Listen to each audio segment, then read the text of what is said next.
Hello friends, welcome to DSC with Atul. आज का हमारा टॉपिक है। आज हम पढ़ेंगे टू कि हमको एरे जो है वो सॉर्टेड फॉर्म में है या अनसॉर्टेड फॉर्म में है। बस वो हमको सिंपल सा चेक करना है। जैसे कि मान के चलो, आज आज हमारा क्या है, जैसे ए एग्जांपल हम ये पकड़ के चलते हैं। 1 2 3 4 5 6। ये क्या है, एक सॉर्टेड फॉर्म में है, ठीक है। इसका ऑर्डर क्या है, असेंडिंग ऑर्डर, मतलब कि 1 के बाद 2, 2 2 के बाद 3, 3 के बाद 4, ऐसे एलिमेंट है, मतलब सॉर्टेड फॉर्म में है। तो अगर ऐसा रहा हमारा एरे, तो हमको क्या करना है, हमको आउटपुट क्या देना है, रिटर्न क्या करना है, ट्रू। रिटर्न क्या करना है, ट्रू करना है। लेकिन ये हमारा जो एरे है, ये वाला, जैसे 5 के बाद 9 आता है, ठीक है, लेकिन 9 के बाद 3 आता है क्या, नहीं आता है। 3 के बाद 1 आता है क्या, नहीं आता है। 1 के बाद 8 आता है, ठीक है, लेकिन 8 के बाद 6 आता है क्या, नहीं है। ये क्या है, हमारा अनसॉर्टेड फॉर्म है। तो यहाँ पे हमको रिटर्न करना पड़ेगा सिंपल सा फॉल्स रिटर्न करेंगे। चलो, तो ये सिंपल हमारा क्वेश्चन है। तो अब हमें इसका डायरेक्टली कोड लिखना है। तो चलो, तो कोड कैसे करते हैं, कोई घबराने वाली बात नहीं। चलो, तो हमने हमारा एडिटर खोल लिया है सिंपल सा। यहाँ पे सबसे पहले, यहाँ पे हमारे देखो मेन मेथड तो हमारी बनी है, लेकिन हम क्या करेंगे, एक स्टैंडर्ड कोड लिखेंगे। स्टैंडर्ड कोड हम कैसे लिखेंगे, चलो। तो स्टैंडर्ड कोड लिखने के लिए हम क्या करेंगे, एक मेथड बनाएंगे। मेथड बना, जैसे कि मान के चलो, मैं मेथड बनाऊंगा public static public static Boolean.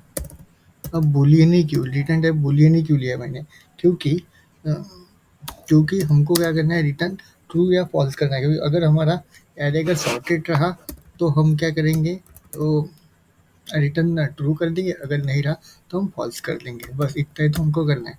तो मैंने एक सिंपल सी मेथड बनाई है कि एरे इज सॉर्टेड, ठीक है। और इज सॉर्टेड मतलब हम चेक करेंगे सॉर्टेड है या नहीं है। तो हमारे यहाँ पे हम पैरामीटर पास कर देंगे, array int array A R R, जैसा कि मतलब हम जो मेन मेथड में बाद में हम डिक्लेयर करेंगे। कोई डरने वाली बात नहीं है, ठीक है। ये हमारी मेथड बन गई।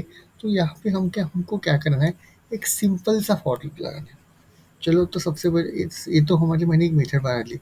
अब हमें यहाँ पे क्या करना है, हमारा हमको हम यहाँ पे सिंपल सा एक एरे डिक्लेयर कर लेते हैं, मतलब आपको और क्लियरिटी आ जाएगी। Array int array A R R is equals to, हम सबसे पहले लिखेंगे सॉर्टेड वाला फॉर्म, ऐसा 1 2 3 4 5, ठीक है। कोई बड़ी बड़ी बात नहीं, ठीक है। ये हमारा एरे है, मैंने यहाँ पे पैरामीटर पास कर लिया। बाद में हम क्या करेंगे, एक चेक लगाएंगे। हाँ, एक मतलब एरे पे पहले ट्रैवर्स करेंगे सबसे पहले, कि हमारा पूरा हमको चेक ट्रैवर्स करना है। तो ट्रैवर्स करने के लिए हम क्या करेंगे, फॉर लूप लगाएंगे। आपको तो पता ही है, बच्चों वाली बात है। इंट एक पॉइंटर लेंगे, I is equal to 0, I should be greater than equals to A R R dot length. कहाँ तक चलना है, हमको लेंथ तक चलना है, ठीक है, लेंथ तक चला है। लेकिन लेंथ तो आपको, लेंथ तो हमको पता ही है, एरे 0 से स्टार्ट होता है, और हम करेंगे आई को प्लस प्लस, ठीक है, कोई बड़ी बात नहीं। बाद में हम क्या करेंगे, एक चेक लगाएंगे। चेक ऐसा लगाएंगे, चेक मतलब आपका एक कंडीशन लगाएंगे, चेक लगाएंगे, अगर मेरा ए आर आर आई क्या है, मेरा करंट एलिमेंट है। करंट एलिमेंट मतलब बोल रहे, समझ के चलो, मेरा 1 है। 1 अगर मेरा बड़ा रहा 1 अगर मेरा बड़ा रहा मेरे नेक्स्ट एलिमेंट से, मतलब उसका आगे वाला एलिमेंट क्या होगा, ए R are I plus one. क्या होगा मेरा वाला, आई प्लस वन, ठीक है। अगर मेरा फर्स्ट एलिमेंट बड़ा रहा उसके आगे वाले एलिमेंट से, तो हम क्या करेंगे, रिटर्न रिटर्न हम करेंगे फॉल्स। क्योंकि हमको क्या चाहिए, अगर बड़ा वाला कैसा है, पहला वाला करंट एलिमेंट हमको छोटा चाहिए, और उसका बाद का एलिमेंट क्या चाहिए, हमको बड़ा चाहिए। लेकिन मैंने क्या कंडीशन लगाई, अगर मेरा करंट एलिमेंट उससे बड़ा रहा करंट एलिमेंट बड़ा रहा मेरे नेक्स्ट एलिमेंट से, तो हम क्या करेंगे, सिंपल सा रिटर्न फॉल्स कर देंगे। अगर नहीं रहा, तो हम क्या करेंगे, सिंपल क्या करना है हमको, रिटर्न रिटर्न क्या करना है, रिटर्न ट्रू करना है। अगर नहीं रहा, तो फिर क्या करना है, रिटर्न ट्रू करेंगे, बस इतना तो करना है, दैट्स इट। अब ये तो हमने लॉजिक लिख लिया, मतलब मेथड बना ली। बस बस उसी मेथड को अब हमें क्या करना है, कॉल करना है। क्या करना है, कॉल करना है। कॉल कैसे करेंगे, कोई घबराने वाली बात नहीं। यहाँ पे देखेंगे हम, यहाँ पे हम लिखेंगे इफ कंडीशन लगाएंगे। इफ अगर मेरा, इफ इज सॉर्टेड हम कॉल करेंगे। हमने क्या कौन सी मेथड बनाई, इज सॉर्टेड। इज सॉर्टेड, देखो मेथड का नाम बराबर आना चाहिए, नहीं तो कंपाइलेशन एरर आ सकता है। If is sorted, is sorted में हम क्या करेंगे, पैरामीटर पास करेंगे। पैरामीटर पास करेंगे ए आर आर, ठीक है। और उसमें भेजेंगे, सॉरी हमको ये, ठीक है कोई घबराने वाली बात नहीं। इसको पहला स्टेटमेंट हमें कॉपी कर लेता हूँ, ठीक है। कंट्रोल, कंट्रोल पे, कोई बड़ी बात नहीं। और यहाँ पे हम मैसेज देंगे, यहाँ पे हम मैसेज देंगे एरे, एरे इज सॉर्टेड, बस। और या अगर नहीं रहा तो हम क्या करेंगे, या इल्स कंडीशन लगाएंगे। क्या लगेंगे, इल्स कंडीशन। इल्स हमको क्या करना पड़ेगा, हमको क्या करना पड़ेगा, ये बस खत्म। बस इतना ही करना है। और यहाँ पे हमें एक सिंपल सा मैसेज देना पड़ेगा, array is not sorted. Array is not sorted, बस। एरे इज नॉट सॉर्टेड, बस इतना ही करना है। चलो एक बार ट्राई करके देखते हैं। एरे इज सॉर्टेड आया, आया हमारा एरे इज सॉर्टेड, क्योंकि मैंने क्या किया, एरे 1 2 3 4 ये हमारा इस फॉर्म में। अगर मैंने इसका सपोज सीक्वेंस चेंज कर दिया, अगर मैंने बोला कि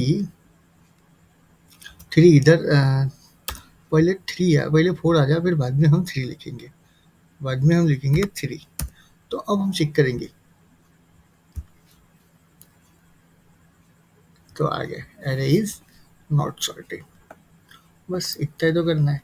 अब उसकी टाइम एंड स्पेस कॉम्प्लेक्सिटी देख लेते हैं। सिंपल सी है, सिंपल, कोई घबराने वाले। Time time time and space complex, time complexity हम देख लेते हैं। टाइम कॉम्प्लेक्सिटी उसकी आएगी, देखो मैं 0 से स्टार्ट कर रहा हूँ, नेक्स्ट एलिमेंट पे जा रहा हूँ, मेरे को सॉर्टेड दिख ले, मेरे को दिख रहा है कि ठीक है आगे वाला एलिमेंट मेरा बड़ा है, ठीक है कोई बात नहीं, मैं और जाऊँगा, ठीक है, और जाऊँगा, और जाऊँगा, और जाऊँगा। इस ये क्या हो रहा है, मेरे को पूरा एरे ट्रैवर्स करना पड़ रहा है, पूरा एरे ट्रैवर्स करना है। मतलब मेरी कौन सी केस होगी, ये वर्स्ट केस। कौन सी की वो केस होगी, वर्स्ट केस, वर्स्ट केस होगी, ठीक है। वर्स्ट केस हो गई, वर्स्ट केस मतलब मेरे को पूरा एयर ट्रैवर्स करना है, तो इसलिए मेरी टाइम कॉम्प्लेक्सिटी होगी ओ ऑफ, ओ ऑफ एन होगी, क्योंकि मेरे को पूरा ट्रैवर्स करना पड़ता है ना। मेरे को फर्स्ट में पता लगा नहीं, लेकिन ये मेरी वर्स्ट केस। मेरी बेस्ट केस क्या हो सकती है, मेरी बेस्ट केस क्या हो सकती है, देखो अब मैं इसका एग्जांपल देखता हूँ। ये वाला एग्जांपल देखो, ये वाला एग्जांपल देखो, 5 9, ठीक है मेरे को पता चल गया। लेकिन 9 के बाद 3 आता है क्या, नहीं 9 के पहले ही 3 आता है। ये क्या है, यहाँ पे कंडीशन मेरे को यहाँ पे पूरा एरे ट्रैवर्स करना पड़ेगा कि नहीं, मेरे को ओ ऑफ एन में मेरे को मिल गया, मेरे फर्स्ट ही कंडीशन में मेरे को मिल गया एलिमेंट, तो इसलिए यहाँ पे ये कौन सी होगी, मेरी बेस्ट केस हो गई, ठीक है, बेस्ट केस हो गई, ठीक है। तो बेस्ट केस पे मेरे को मेरी टाइम कॉम्प्लेक्सिटी आएगी ओ ऑफ 1, ठीक है। तो ओ ऑफ 1, तो बस इतना ही है, बस सिंपल सा वो प्रॉब्लम है, बस। थैंक यू, इतना हमको करना है। Thank you, thanks. Like share, like करो, सब्सक्राइब करो एंड अपने दोस्तों को ज़रूर से ज़रूर शेयर करो, बस। Thank you.